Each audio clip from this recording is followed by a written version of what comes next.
If the only prayer you said was thank you, that would be enough. That's a quote from Meister Eckhart, and today it resonates with me more than ever. Honestly, from the bottom of my heart, thank you. The support you've all shown for this little blog has brought so much joy, especially to our dear Ramanima. She was in tears when she heard the news. Through sobs and sniffles, she told me, "That stupid new technology and that fish net. Say thank you to them, Putty. I don't know how they knew. It's a blessing. I thought I would die from a heart attack, not old age. My Krishna has come back to his Radha, Hare Krishna." That was her way of thanking all of us, and it made me realize something profound. Love isn't just about being romantic and mushy. At 53, it's about strength, respect, and unwavering hope. My evenings have been a whirlwind of blogging, investigating, and sneaking in romantic movies on my laptop. My friends think I'm crazy, my parents have given up, and my boss would probably fire me if I wasn't Employee of the Year. But you, my readers, you get it. You've been my motivation through this long journey, and just when I was about to give up, you kept me going. And because of you, 2 lives are about to change forever. Today, I have the biggest surprise to share. We may have finally found him. We may have finally found Singji. It all started 2 weeks ago with a strange postcard from Dublin, Ireland. It read, "If you want to know the truth about Singh, then you must first hear a story." It gave a phone number and a time to call. I was skeptical, thinking it was another prank. But something about this card felt different, so I called. The voice on the other end was hesitant, with an accent I couldn't place. But there was also a sense of relief in his tone, like a huge weight was being lifted. He said, "Am I speaking to Miss Alicia?" "Great. Before you ask me anything, let me tell you my tale." And what a tale it was. He told me about being a hot-blooded young man in Punjab, carefree and a bit of a ladies' man. His father, worried about his future, sent him to Mysore University to get an education. He was unhappy about it, but he obeyed. He continued, "At the university I met a girl. She was different from anyone I'd ever known. Shy, simple, with the most beautiful smile. We fell in love deeply, but our families would never have approved. So we made a pact. We would meet again in 30 years at Cubbon Park by the Big Rock. We even got matching tattoos to recognize each other." He explained that he had to leave for Ireland shortly after, and they lost touch. For 30 years, he held on to that promise. Never marry, always hoping. He recently saw the blog post about Ramanima, shared by a friend, and knew it had to be her. He was the one. This was our Singji. After verifying a few more details, we arranged the meeting. It was set for a sunny afternoon at Cubbon Park, right beside the Big Rock. Just as they had promised each other 3 decades ago, the anticipation was electric. A crowd had gathered, all of us who had followed this story, waiting to witness this moment. When they finally saw each other, it wasn't the dramatic, tearful embrace we all expected. It was quiet. They just stared, almost like they were studying each other. It was like watching 2 chimps in a zoo, being introduced for the first time. Then Singji gently took Ramanima's hand and started to peel back a small band-aid on her wrinkled forearm, revealing the tattoo. At the same time, Ramanima was brushing the salt and pepper hair from his forehead, looking for the marks she remembered. Age had changed them, but some marks are forever. Once they found what they were looking for, once they were sure, they locked themselves in an embrace. It was tight, emotional, and 30 years in the making. The crowd erupted in cheers and claps. They broke apart, suddenly conscious of everyone around them, their faces a mix of joy and overwhelm. What we witnessed that day was a modern Cinderella fairy tale. 30 years of hope, 2 lovers, and a digital fairy godmother with all of you as her helpers. This was the perfect ending to a timeless love affair. Thank you for being a part of this journey, for believing in love, and for helping make this miracle happen. Don't forget to like and subscribe for more stories that touch the heart. See you next time. University life was a whole new world compared to my home in Punjab. I learned about things like discipline and respect. There weren't many girls in our classes, but there was one Ramani. Even now, my heart skips a beat just thinking about her. I was a bit of a hooligan back then, but she could turn me into a puppy with just a few words. I fell for her charm instantly. She was the most beautiful girl at the university, and winning her over wasn't easy. I spent 10 months trying to court her before she finally said she felt the same way. But just 1 week later, my world came crashing down. My brother called. He told me our father had been killed and riots against Sikhs had erupted all over northern India. I was devastated. I had to leave Mysore immediately. I gave Ramani a friend's address, begging her to write to me. Seeing her heartbroken face as I left, I didn't know it would be the last time I'd ever see her. When I got back to Punjab, it was chaos. Neighbors who were once like brothers were now bitter enemies. At home, I got another shock. My eldest brother had been forced to join an extremist group. They were now pressuring my middle brother to join, threatening our family's lives. Within a month, my eldest brother was killed. They came for my middle brother again. When he refused, they burned his wife alive. They threatened to kill me too, so he had no choice but to join them. A few days later, a friend of my brother's found me.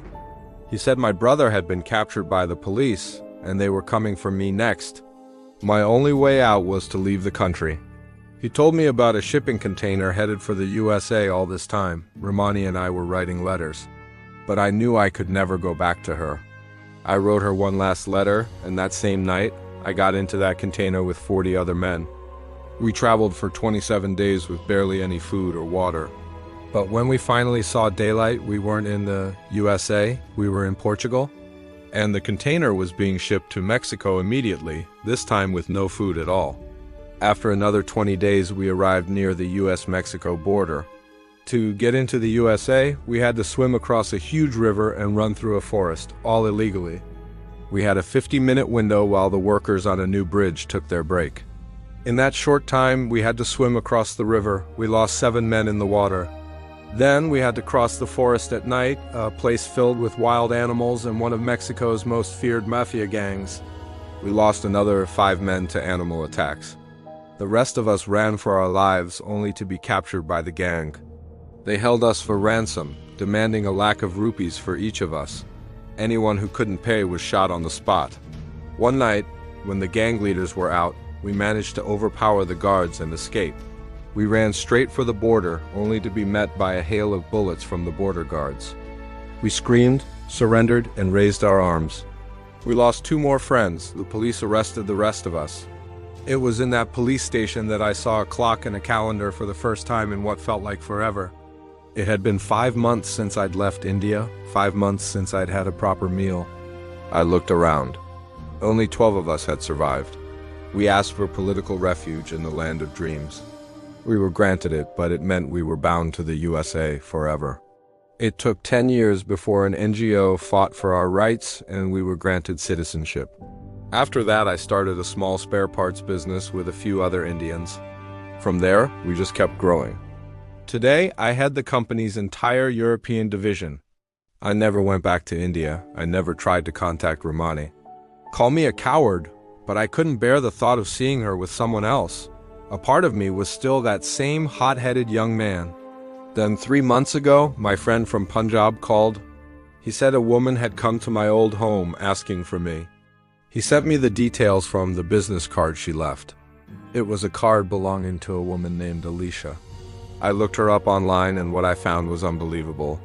This woman, Alicia, had dedicated so much of her life to finding me, all for Ramani. I was so ashamed. It took me 3 months to build up the courage to contact her. I told Alicia everything. I told her if she didn't believe me, to ask Ramani to show her the tattoo on her hand. It says Shyam, another name for Krishna. I told her to tell Ramani that her Krishna has been found, and that her Krishna still has the scar on his forehead from the day he fought 13 boys in college, just to prove his love for her. The message has been sent. The wait, after 30 long years, is finally over. On August 12, 2012, at 4 p.m. sharp, we will all gather at the rock near the Victoria statue in Cubbon Park. We'll all wear something red, a symbol of love, to witness this incredible moment. After 3 decades of separation, 2 souls are about to find their way back to each other.